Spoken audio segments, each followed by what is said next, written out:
Na mimi nichukue nafasi hii kuendelea kuomba radhi kwa kuchelewa. Lakini pia niwashukuru wawakilishi wa kundi la G55 waliofika hapa. Na tunaposema G55 sio kwamba tuko 55. 55 imetumika tu kama alama, symbol ya kuwakilisha kundi. Kundi hili liliundwa baada ya katibu mkuu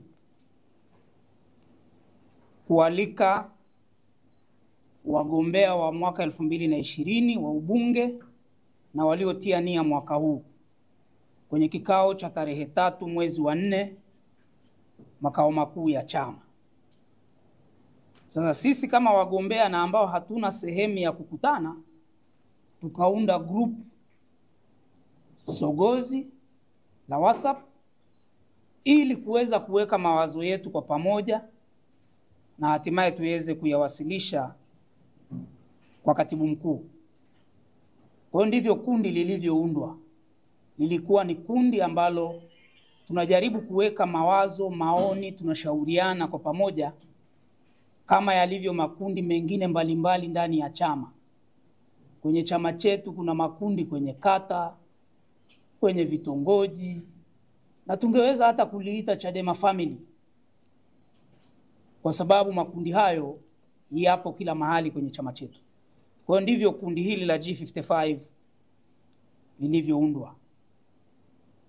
Lina wajumbe wengi na bado tunaendelea kushauriana mambo mbalimbali ya chama na mikakati yetu binafsi. Kama wagombea tunawezaje kupata rasilimali, tunawezaje kujipanga na kampeni, tunapeana uzoefu. Kwenye kundi hili kuna ambao walishawahi kushinda ubunge, wako ambao walishawahi kushindwa. Kwa hiyo tunapeana na tunaendelea kupeana uzoefu. Jambo la pili ambalo ningependa kulieleza kabla ni kwamba leo tumekuja kufafanua waraka wetu tuliomfikishia katibu mkuu siku ya tarehe 3 mwezi wa 4 mwaka 2025. Na tumeona kwamba kuna haja ya kufafanua kwa sababu wakati mwenyekiti wa chama akizungumza na wagombea na watiania siku ya tarehe 3 mwezi wa 4 pale makao makuu, alijibu baadhi ya hoja zilizokuwa kwenye waraka, na wale waandishi mliokuwepo mlimsikia akisema ameusoma waraka na hoja zinajibika. Lakini tukiri tu mpaka sasa hivi bado hatujapokea majibu rasmi ya maandishi, kwa sababu sisi tuliandika kwa maandishi. Sasa kitendo cha kuja kuweka hadharani, wako ambao wanaweza wakapotosha. Sasa ni kwa nini kama mmempelekea katibu mkuu, kwa nini mnausema hadharani? Tunausema hadharani kwa sababu mwenyekiti wa chama alishaanza kujibu hoja zetu hadharani.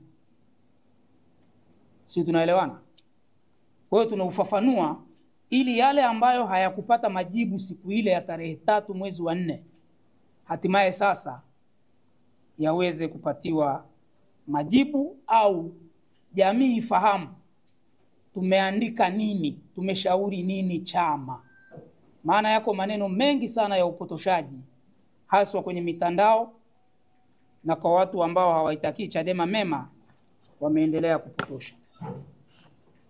Ndugu zangu, waraka wetu ni mfupi, ulisainiwa na watu 55 kama alama ya G55. Lakini nimesema pale awali kwamba kundi hili sio la watu 55.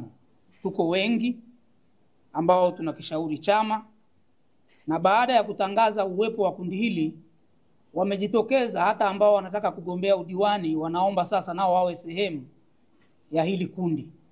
Kwa hiyo linazidi kupanuka na kuongezeka ukubwa wake baada ya watu kujua kwamba linasimamia mambo gani. Ndugu wanahabari, naomba sasa ni usome waraka kwa wetu tuliompelekea katibu mkuu siku ya tarehe 3 mwezi wa 4 mwaka huu. Ndugu wanahabari, madhumuni ya waraka: pamoja na kupokea wito wa kushiriki mkutano huo maalum, sisi wagombea ubunge wa mwaka 2020 na watiania wa mwaka 2025 tumeona kuna viashiria vya kutopewa au kutopata nafasi ya kutosha kusikilizwa katika mkutano huo maalum, na kwa hiyo tumeamua kukuandikia waraka huu kwa sababu zifuatazo. Moja, mwenyekiti wa chama taifa Mheshimiwa Tundu Lissu alihutubia mkutano wa hadhara mkoani Iringa. Ametamka wazi kuwa wote wanaoona no reform no election haiwezekani ni wana CCM pamoja na vibaraka wao. Kauli hii ya mwenyekiti tayari imezuia uhuru wetu wa kutoa maoni au kushauri mbadala dhidi ya no reform no elections, kwani kwa mujibu wa mwenyekiti wetu watu wa namna hiyo ni wana CCM au vibaraka wao. Ndio dhumuni la kwanza lilotufanya tumwandikie katibu mkuu. La pili, mjumbe wa kamati kuu na mwenyekiti wa kamati ya chama ya kuchangisha fedha Mheshimiwa Godbless Lema akihutubia mkutano jijini Arusha alinukuliwa akisema kwamba wote wanaotaka ubunge au udiwani bila reforms waondoke Chadema. Kauli ya Mheshimiwa Lema ya kufukuza watu wenye maoni mbadala ndani ya chama haijakaa na inazidi kuondoa mantiki ya mkutano huo maalum wa kujadili mwenendo wa no reform no election, kwani tayari washiriki tumewekewa mipaka na vitisho katika suala hilo.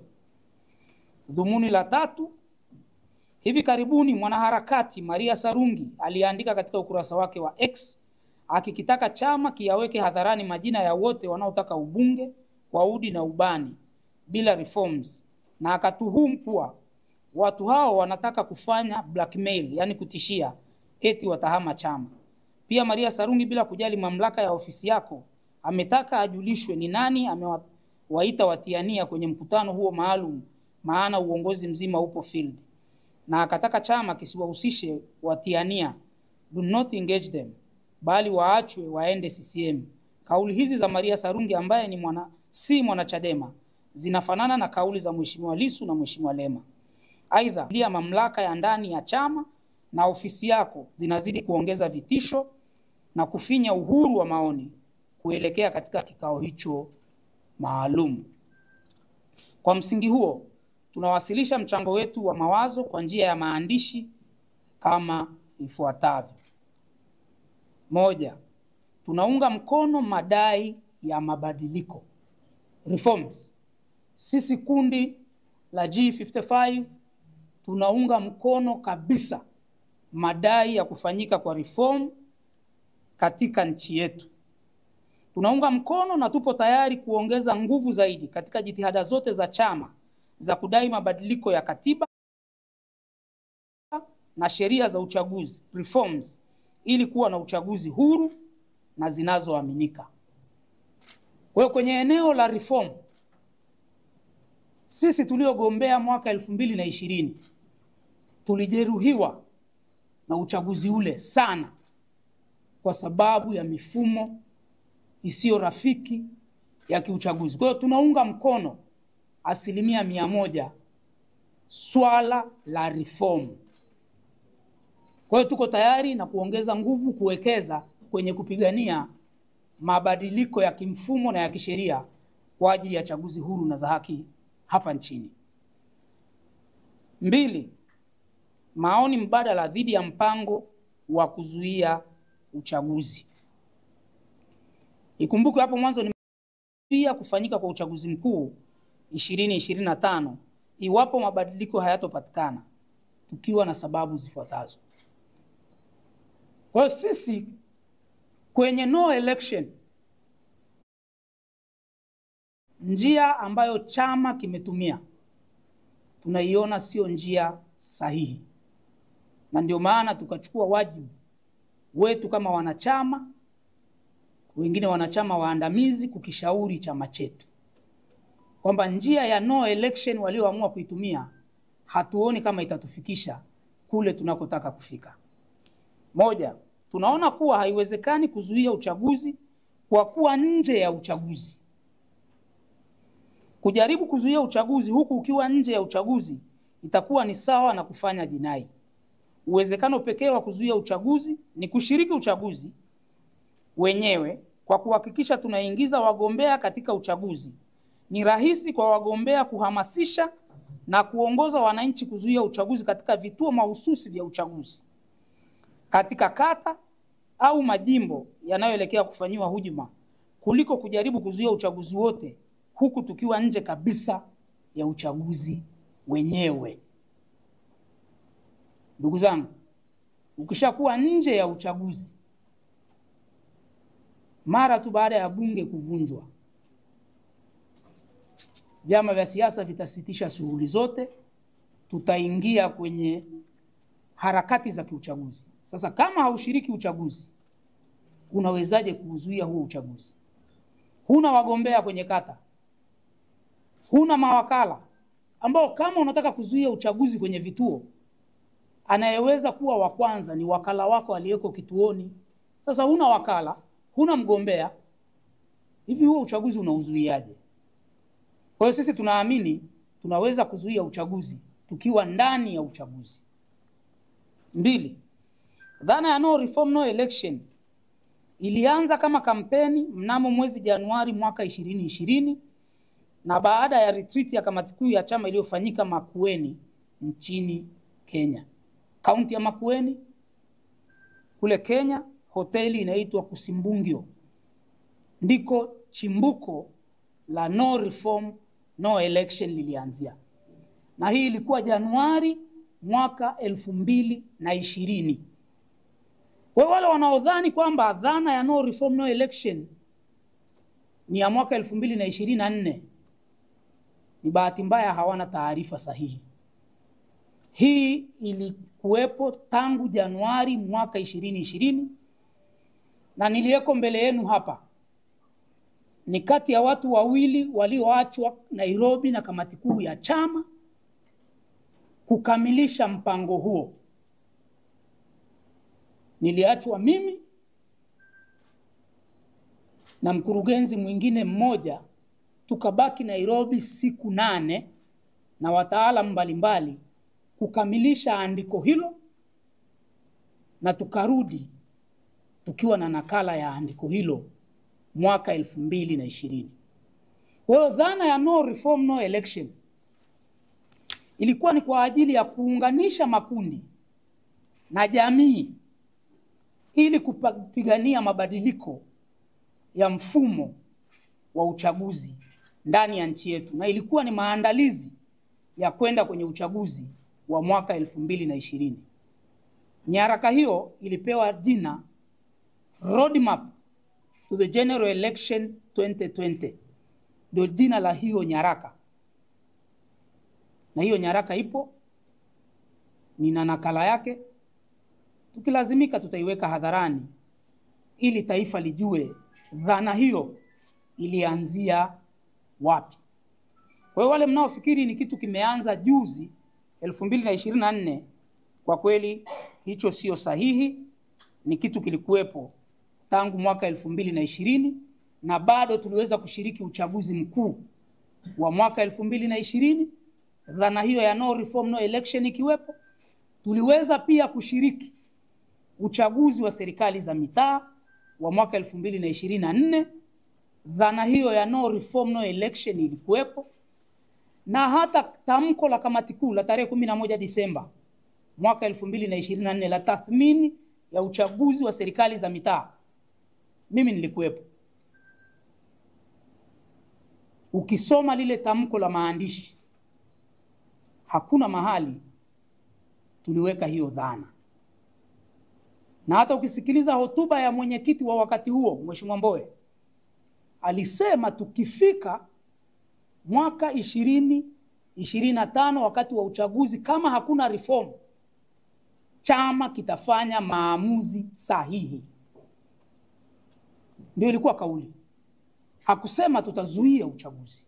Kwa hiyo wale wanaojaribu kusema hii ilifanyika wakati wa mwenyekiti Mbowe, ni kweli.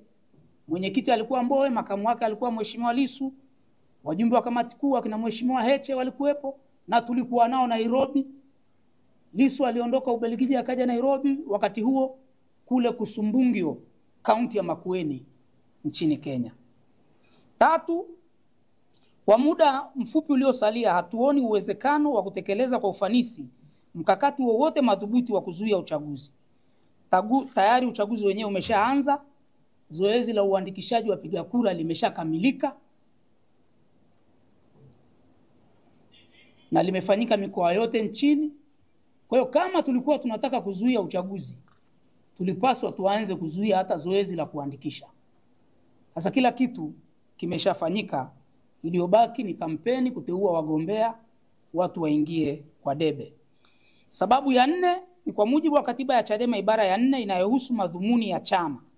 Dhumuni kuu la chama ni kuongoza dola na kutekeleza madhumuni mahususi ya kisiasa kama yalivyoainishwa katika kifungu cha 4.1, madhumuni ya kiuchumi kifungu cha 4.2 na madhumuni ya kijamii katika kifungu cha 4.3.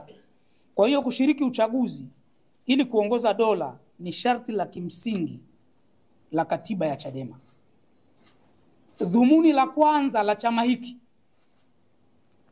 lipo kwenye katiba yetu sura ya 4, madhumuni ya kisiasa 4.1 inasema kuhakikisha kuwa chama chetu kinashinda chaguzi za kiserikali na kushika dola kwa njia ya kidemokrasia ili kuleta maendeleo endelevu kwa taifa. Ni dhumuni la katiba yetu. Kwa hiyo Chadema sio pressure group. Kuna tofauti ya kuwa na pressure group na chama cha siasa. Chama cha siasa dhumuni lake ni kuweka sera, mipango na kushiriki chaguzi ili kiweze kushinda, kiende sasa kikatekeleze madhumuni ya kuanzishwa kwa chama hicho. Lakini pressure group wao wanakuwa na jambo mahususi kwa wakati mahususi, wanalipigania kama kimbunga pap, likishaisha wanaenda kwenye jambo lingine. Pressure groups hazina madhumuni ya kudumu. Wao wanaenda na tukio kama linavyotokea. Lakini chama cha siasa kina malengo na madhumuni yake, na lengo kuu ni kushika dola. Kwa hiyo tumeshauri katibu mkuu kwamba chama chetu kirudi kwenye katiba yake, kiangalie madhumuni ya kuanzishwa kwa chama hiki. Je, tusiposhiriki uchaguzi tunaitekeleza vipi katiba yetu? 5. Ibara ya 5.2 ya katiba ya chama imetamka haki za mwanachama wa Chadema kuwa ni pamoja na kuchaguliwa kuongoza na kukiwakilisha chama katika ngazi yoyote kwa kuzingatia masharti yaliyowekwa na sifa za uongozi. Mpango wa kuzuia uchaguzi unaweza kukosa uhalali wa kutosha kikatiba kwa kuathiri haki za wanachama wa Chadema wanaotaka kugombea.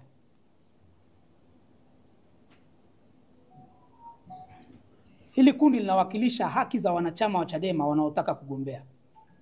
Katiba yetu ibara ya 5.2.2 imetoa hiyo haki kwa wanachama.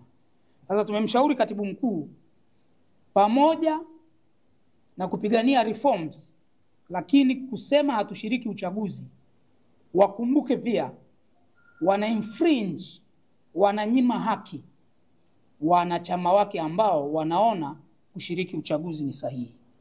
6. Ukiondoa chama chetu, mpaka sasa hakuna chama kingine hata kimoja cha siasa kinachounga mkono mpango wa kuzuia uchaguzi ikiwa reform hazitopatikana. Kinyume chake, kuna chama kimoja tu cha upinzani ambacho kinapigania reform, lakini huku kikiendelea kujipanga kushiriki uchaguzi. Vyama vingine hususan vile vya kawaida ya kutumika vimeendelea kutangaza nia yao ya kushiriki uchaguzi. Ndugu zangu, wakati dhana ya no reform no election ikiwa ni kuunganisha makundi na vyama vya siasa, viongozi wetu hatujaona wakifanya hiyo jitihada, au wamefanya imeshindikana. Hatuungwi mkono na vyama vingine, tumebaki wenyewe. Sasa hatuoni mantiki ya kutokushiriki uchaguzi wakati wengine wataenda kwenye uchaguzi, watahalalisha huo uchaguzi. Madhara ya kutokushiriki ni makubwa kuliko faida. 7. Viongozi wa dini na madhehebu yenye waumini wengi hapa nchini tayari wamehimiza na wanaendelea kuelimisha na kuhamasisha waumini wao kwenda kujiandikisha kwenye daftari la mpiga kura kwa ajili ya kushiriki uchaguzi. Hali hii inaashiria kuwa ni ama chama chetu kimechelewa au tayari kimekwama kupata uungwaji mkono wa wadau muhimu katika mpango wa kuepuka uchaguzi usio na reform.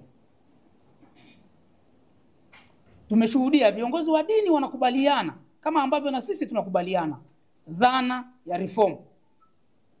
Tulisikiliza juzi wakati wa sherehe za Idi, Mufti alisema serikali, angalieni, sikilizeni kuhusu reforms. Kanisa Katoliki limekuwa likiendelea kusema kuhusu reforms. CCT wamekuwa wakisisitiza kuhusu reforms, lakini hakuna mmoja aliyejitokeza na kuhamasisha waumini wake wazuie uchaguzi. Sasa tunajiuliza, kama chama chetu kikiendelea na msimamo huo, tutabaki na nani? Maana wanachama wetu ndio waumini wa dini hizo, wanawasikiliza viongozi wao wa dini. Sasa hili ni kama wake up call kwetu, na ndio maana tumemshauri katibu mkuu, dhana ya kuzuia uchaguzi inaweza ikawa inapingwa kimya kimya na makundi makubwa katika jamii. Hawasemi, lakini kama wanahamasisha reform lakini hawawaambii waumini wao nendeni mkazuia uchaguzi, maana yake hawajakubaliana na sisi au hawajaridhishwa na ushawishi wetu kwenye eneo hilo.